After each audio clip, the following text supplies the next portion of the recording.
வணக்கம். என் பெயர் திவேஷ் கார்த்திக்.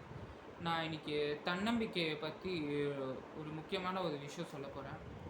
நம்ம வாழ்க்கையில் சில பேர் இருப்பாங்க.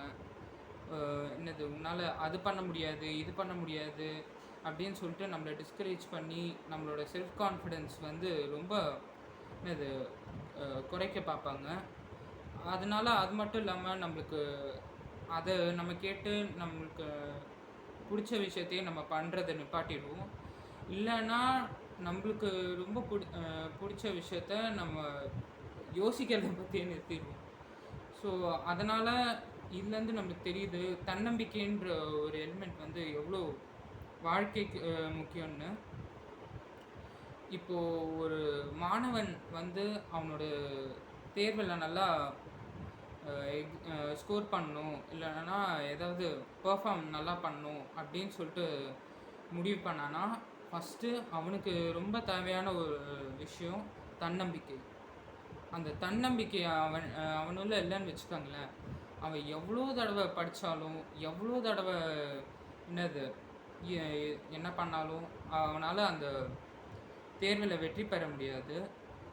ஸோ அதனால தான் சொல்கிறது, உன்னை நம்பு, உலகம் உன்னை விரும்பும் அப்படின்னு.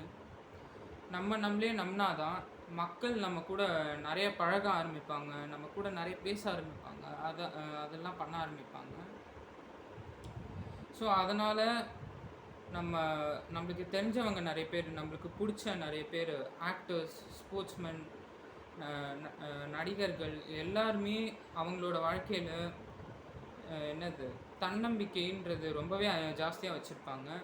இன்றைக்கி தன்னம்பிக்கை அப்படின்னு சொல்லிட்டு அவங்களுக்கு ஒன்று இல்லை அப்படின்னா அவங்க இவ்வளோ வாழ்க்கையில் அச்சீவ் பண்ணியிருக்கிறதுக்கு வாய்ப்பே இல்லை.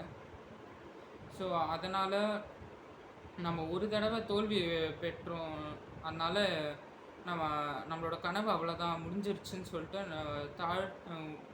நம்மளே தாழ்த்திக்கிறத விட, அந்த தோல்வியிலேருந்து நம்மளால் எப்படி மீட்டு வர முடியும், இல்லைன்னா அந்த தோல்வியிலேருந்து எப்படி நம்ம கற்றுக்க முடியும், எப்படி அடுத்த வாட்டி நல்லா பண்ணுறதுன்னு நம்ம யோசிக்கணுமே தவிர, நம்மளோட லட்சியங்களை நம்ம என்றைக்குமே வந்து தாழ்த்தி விடக்கூடாது.